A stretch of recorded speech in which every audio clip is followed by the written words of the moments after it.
محترم حضرات، السلام علیکم ورحمۃ اللہ وبرکاتہ۔ مفتی صاحب کے شارٹ کلپ بیانات کے لیے ہمارا چینل سبسکرائب کریں اور بیل آئیکن کو دبائیں۔ جزاک اللہ۔ ان اللہ لا یأمر بالفحشاء، اللہ بے حیائی کو کبھی پسند نہیں کرتا۔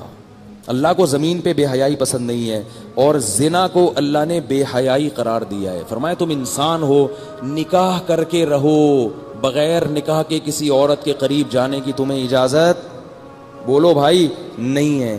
نہ آنکھوں کا زنا کرنے کی اجازت، نہ کانوں کا زنا کرنے کی اجازت، نہ زبان سے زنا کرنے کی اجازت۔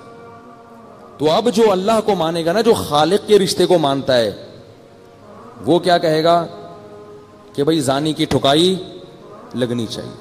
پہلے کون ہے؟ خالق۔ اور اس نے بتا دیا کہ مجھے اتنی ترجیح دینی ہے کہ والدین پر بھی مجھے ترجیح دی جائے گی۔ تو انسانیت کے رشتہ میں سب سے اہم ترین انسان کون ہوتا ہے؟ والدین ہوتے ہیں نا بھائی۔ سب سے زیادہ آپ کی زندگی میں احسان کس کا ہوتا ہے؟ والدین کا۔ تو اللہ نے نبی کی زبان سے کہلوا دیا، لا طاعت لمخلوق فی معصیت الخالق۔ خالق کو ناراض کرنے میں کوئی کسی مخلوق کی اطاعت جائز نہیں، چاہے والدین ہی کیوں نہ ہو، ان کی ماننا بھی جائز نہیں ہے بالکل۔ ان کو بھی آپ، بلکہ مستحب چیزوں میں جہاں شریعت نے ترغیب دے دی ہے وہاں اگر والدین روکتے ہیں تو بھی علماء کہتے ہیں کہ وہاں والدین کی اطاعت لازم نہیں ہے۔ جہاں شریعت نے ترغیب دی ہے نا کہ یہ کرو، اور والدین خامخواہ میں منع کریں آپ کو، وہاں بھی نہیں ہے، وہاں بھی آپ کر سکتے ہیں کیونکہ شریعت نے کہا ہے۔ تو اس لیے یہ جو انبیاء بار بار بیان کرتے ہیں نا، وہ کس کا تعارف کرواتے ہیں؟ انٹروڈکشن کس کا کرواتے ہیں؟ خالق کا۔ تو اللہ فرماتے ہیں ہم نے قوم سمود کو کیا کر دیا؟ تباہ و برباد کر دیا۔ اور اللہ نے پھر تباہ و برباد کرنے کی جب قوم عاد کو تباہ کیا تو فرمایا تلک عاد، دیکھو یہ تھے عاد، جحدوا بآیات ربہم، کفروا بربہم، اپنے رب کا انکار کیا، اور کیسے یہ تباہ ہو گئے۔ وَأُتْبِعُوا فِي هَذِهِ الدُّنْيَا لَعْنَةً، اس دنیا میں بھی ان پر اللہ کی طرف سے لعنت ہوئی، اور آخرت میں بھی تباہ و برباد ہو گئے۔ پھر قوم سمود کا یہی حشر ہوا ہے، اور پھر اللہ نے قوم سمود کے بعد جو دوسری قوم جس کا قرآن میں اللہ نے ذکر کیا، وہ جب قوم تباہ ہو گئی تو پھر ابراہیم علیہ السلام کا دور آیا، اس کا پھر کیا ہوا، پھر لوط علیہ السلام کا دور آیا، وہ پھر میں انشاءاللہ کل بیان کروں گا۔ ان قوموں میں کیا ہوا، ان میں کیا برائیاں تھیں، پھر ہمیں یہ دیکھنا چاہیے کہ من حیث القوم کہیں وہ برائیاں ہم میں بھی تو نہیں۔ اور دیکھو قرآن کی جو دعوت ہے نا، وہ فطرت کو اپیل کرتی ہے۔ قرآن کبھی ایسی برائی کو برائی نہیں کہتا جس کا برائی ہونا ہی سمجھ میں نہ آ رہا ہو، خام خامے ویسے ہی۔ قرآن نے اصول بھی بیان کیے کہ قل ان اللہ لا یأمر فی الفحشاء۔ دیکھو اللہ بے حیائی کو پسند نہیں کرتا، تو بے حیائی کو تو کوئی بھی شریف آدمی پسند نہیں کرتا۔ جو لوگ کہتے ہیں کہ زنا ہونا چاہیے، لیکن جب ان کی اپنی بہو بیٹی کی باری آتی ہے تو وہ کیا چاہتے ہیں کہ یہ ہونا چاہیے، کہتے ہیں نہیں ہونا چاہیے۔ اس کا کیا مطلب ہے؟ کہ یہ صرف شہوت ہے، یہ صرف خواہشات نفسانیہ ہیں جو آپ کو غلط رخ پر لے کر جا رہی ہیں۔ ایک صاحب نے مجھے بتایا کہ میں برائیوں میں مبتلا تھا، جب میرے بیٹی پیدا ہوئی ہے تو مجھے خیال ہوا کہ اگر میں نے یہ برائیاں نہ چھوڑی اور میری بیٹی کو پتہ چل گیا تو میری بیٹی بھی ان برائیوں میں مبتلا ہوگی، اس کی خاطر مجھے وہ برائیاں چھوڑنی پڑی۔ تو میں نے کہا دیکھو اس برائی کا برائی ہونا سمجھ میں آ گیا نا، برائی ہونا۔ جیسے میں شیعہ لوگوں سے سوال کرتا ہوں، شیعہ کہتے ہیں کہ متع حلال ہے۔ شیعہ کیا کہتے ہیں کہ متع کانٹریکٹ میرج ہے نا، 2 دن کی، 1 دن کی، 4 مہینے کی، وہ کہتے ہیں بالکل حلال ہے۔ تو اور دلائل ہیں بہت سارے اس کے حرام ہونے کے۔ میں ایک دلیل یہ دیتا ہوں، شیعہ لوگوں سے کہتا ہوں کہ اگر کوئی سرعام آپ کی بیٹی کے لیے متع کا پیغام بھیجے کہ آپ 2 گھنٹے کے لیے اپنی بیٹی کو میرے نکاح میں دے دیں،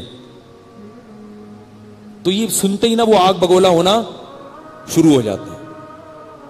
وہ کیسی مثال دے رہے ہو ہے بھائی، کیوں میری بیٹی کی کیوں مثال دے رہے ہو، میری بہن کی کیوں مثال دے رہے ہو؟ میں نے کہ اس کا مطلب ہے کہ اگر یہ حلال کام ہے تو آپ کو غصہ کیوں آ رہا ہے اس کے اوپر بھائی؟ جبکہ نکاح کے لیے لوگ خود آ کے بتاتے ہیں نا، مولوی صاحب میری بیٹی جوان ہو گئی ہے، کوئی رشتہ ہو تو بتائیں، کہتے ہیں نا کہ مولوی صاحب میری سسٹر کے لیے کوئی رشتہ بتا دیں، اچھا ہو، بندہ تمیزدار ہو۔ اس میں غیرت نہیں آتی کیونکہ یہ فطرت کے مطابق ہے۔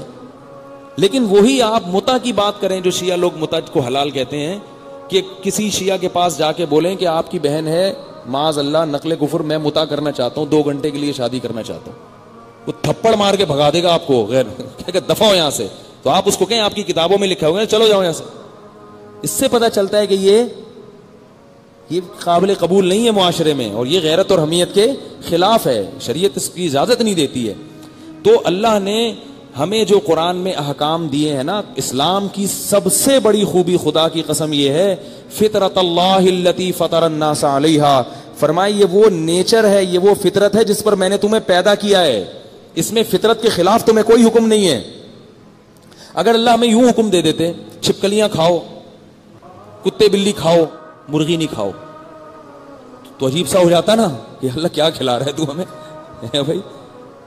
اللہ نے کہا پاکیزہ چیزیں کھاؤ اور یہ درندے کھانا چھوڑ دو. اللہ نے کہا ذبح کر کے کھاؤ، اگر اللہ کہتے ذبح کیے بغیر کھاؤ، ذبح کیا ہوا حلال نہیں ہے، کچھ لوگ کھا لیتے، بہت سو کو الٹیاں آ جاتی. اللہ کہتے نکاح کر کے نہیں رہنا، بغیر نکاح کے رہنا ہے. تو بہت سے لوگ جیسے یورپ والے بغیر نکاح کے زندگی تو گزار رہے ہیں، مگر سر جوڑ کے بیٹھے ہوئے، یہ ہماری نسلیں تباہ ہو رہی ہیں. وہ پریشان ہے یار، اس کو فیملی سسٹم کو کیسے درست کریں، ہم پریشان ہیں، سر جوڑ کے بیٹھے ہیں، کیا کریں بھائی ہم. تو فطرت کے مطابق چلا دی اللہ تعالیٰ نے نیچر. اگر اللہ کہتے والدین کی نافرمانی کرنی ہے، بڑا مشکل ہو جاتا، بار بار خیال آتا یار یہ میرا باپ ہے، اس نے مجھے کتنا بچپن میں محبت دی، یہ میری ماں ہے، اس نے دودھ پلایا، اور اللہ کہہ رہے ہیں کہ جو یہ کہیں نا اس کے خلاف چل رہے ہیں تم نے. خدا کی قسم بڑا مشکل کام ہو جاتا، ضمیر ملامت کرتا بار بار، اور آپ کو ضمیر کے خلاف چلنا پڑتا. اللہ نے وہی کہا جو ہمارے ضمیر کی آواز ہے. اللہ نے کہا کہ مخلوق میں سب سے پہلا حق کس کا ہے؟ والدین کا. لا تقل لہما اف. اللہ کہتا ہے رشتہ داری توڑنی ہے، نہ بھائی کا پتہ ہونا چاہیے، نہ بہن کا پتہ ہونا چاہیے، نہ چاچا کا پتہ ہو، نہ ماموں کا پتہ ہو. جیسے گوروں کو پتہ ہوتا ہے، پتہ ہی نہیں ہوتا چچا کون ہے، ماموں کون ہے، ابا کا مشکل لگ رہا ہے آج کل پتہ لگنا وہاں پہ. تو سارے اس لیے وہ انکل ہیں، ان کے سب کون ہوتے ہیں؟ انکل. اور ساری عورتیں کیا ہوتی ہیں؟ انٹی. ہمارے ہاں انکل کا جو اصل مفہوم ہے، ابا کے چھوٹے بھائی انکل ہیں، بڑے بھائی تایا ہیں. بڑے چھوٹے کا فرق تو بڑا، اس میں بڑی گہرائی ہے. تو اب اللہ اگر کہہ دیتے کہ ساری رشتہ داری توڑو تو بڑا مشکل ہوتا، بھائی سے لڑنا مشکل کام ہو جاتا نا یار، بھائی ایسے لڑنا بڑا مشکل کام. اللہ اگر کہتے داڑھی کٹاؤ، آپ بتائیں کل اللہ نہ کرے میں داڑھی کاٹ کے بیٹھتا یہاں پہ، آپ کو اچھا لگتا؟ میں یہ جو لوگ کہتے ہیں نا داڑھی کاٹنے میں حسن ہے، یہ اس وقت تک ہے جب تک رکھی نہ ہو. ایک دفعہ رکھ لو، پھر داڑھی میں اللہ نے جو نور رکھا ہے وہ نور آپ کی سمجھ میں آ جائے گا. بغیر داڑھی کا آدمی جب داڑھی رکھتا ہے تو برا نہیں لگتا، داڑھی رکھنے والا آدمی ایک دن کاٹ کے آ جائے نا، کیسی عجیب سی چہرے پہ اس کے ایک بے برکتی سی اور ایک نحوست کے آثار ہوتے ہیں. ہم کہتے ہیں یار یہ کیسا چہرہ ہے، تو پتہ یہ چلا کہ داڑھی میں کیا ہے؟ حسن ہے. ہاں بعض دفعہ ہم فطرت کے خلاف چلتے چلتے اس حسن سے مانوس نہیں رہتے. اب ہمیں کیوں پسند آ رہے ہیں؟ اس لیے کہ ہم دیکھ دیکھ کے عادی ہو چکے ہیں نا ایک چیز کے. جیسے چائنا والے جب بلی کھاتے ہیں تو انہیں تو الٹی نہیں آتی. میں گلگت میں تھا، وہاں ایک کتا ہے، سڑا ہوا عجیب سا کتا جا رہا تھا، میں یوں کر کے نا پیچھے ہو رہا تھا. انہوں نے کہا بھی چائنیز نے دیکھ لیا نا اس کو کاٹ کے کھا جائیں گے. میں نے کہا یہ کوئی کھانے کی چیز ہے یار، ایسا تو ہم بکرا نہیں کھاتے، تو کتا ایسا کھا جائیں گے، تو کھا جاتے ہیں. تو وہ تو جب آپ فطرت کے جیسے پہلی دفعہ جھوٹ بولیں گے تو برا لگے گا آپ کو، ضمیر ملامت کرے گا. لیکن جھوٹ بول بول کے ایک وقت آتا ہے کہ سچ بولتے ہوئے برا لگ رہا ہوتا ہے آدمی، جھوٹ بولنے میں اچھا لگ رہا ہوتا ہے. بڑے خوشو خضو سے اس دن نماز پڑھتا ہے جس دن جھوٹ بولتا ہے، کہتا ہے آج مجھے عجیب سی نورانیت محسوس ہو رہی ہے. اسی طرح جو گندے مندے رہتے ہیں،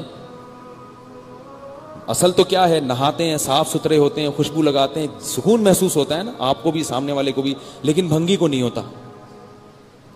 بھنگی کو اگر آپ کچھ دن صاف ستھرا رکھو، وہ کہے گا یار کس عذاب میں ڈال دیا ہے مجھے. بھنگی کا ایک بس واقعہ بتا کے میں اپنی بات ختم کرتا ہوں. 2 بھنگی جا رہے تھے، ایک بھنگی جا رہا تھا، ہمارے حضرت یہ واقعہ سناتے تھے، عطر کی دکان کے قریب سے گزرا تو دھڑام سے گر کے بے ہوش ہو گیا. ٹھیک ہے نا، خوشبو کی دکان کے قریب سے گزرا اور گر کے بے ہوش. اب پبلک پریشان ہے، اس وقت ایمبولینسیں تو ہوتی نہیں تھی، کوئی جوتے مار رہا ہے، کوئی سر پہ پانی ڈال رہا ہے، کوئی ٹھنڈا، بندہ ہوش میں نہیں آیا. تو اس کے بھائی کو فون کیا، وہ بھی بھنگی تھا. بھائی آیا، اس نے حالات کا جائزہ لیا نا، چاروں طرف دیکھا کہ کیا مسئلہ ہوا ہے. ایک دم اس کو دور ایک خوشبو کی دکان نظر آئی. اس نے کہا او آئی سی، سمجھ گیا. اس نے کہا بھائی مسئلہ یہ ہے کہ کہیں سے کہیں گوبر لے کر آؤ. گوبر اس کی ناک کے قریب رکھا, سنگھایا گیا, اٹھ کے وہ ایک دم بیٹھ گیا. تو اس نے کہا بھائی ہم لوگ اس چیز کے عادی ہیں, وہ گٹر میں گھسے رہتے ہیں, بدبو کے عادی ہیں, خوشبو کا جھونکا آیا یہ افورڈ نہیں کر پایا, ٹھیک ہے نا. تو وہ ہماری فطرت چینج ہو جاتی ہے, ہمیں گٹکے میں مزہ آنے لگتا ہے, پان میں مزہ آنے لگتا ہے, تو پھر شہد تھوڑی اچھا لگے گا, ہمیں چائے میں مزہ آئے گا تو دودھ تھوڑی اچھا لگے گا. تو ہم چینج, اب ہم نے اپنے آپ کو چینج کرنا ہے, اللہ کے قانون کو چینج نہیں کرنا. ہم جب چینج کر لیں گے, فطرت پہ آ جائیں گے, تو اللہ کا پہلا وعدہ کیا ہے کہ تمہیں دنیا میں بھی پاکیزہ زندگی ملے گی, سکون کی, اور آخرت میں بھی ملے گی. اللہ تعالیٰ سمجھنے کی, عمل کرنے کی توفیق عطا فرمائے. آمین.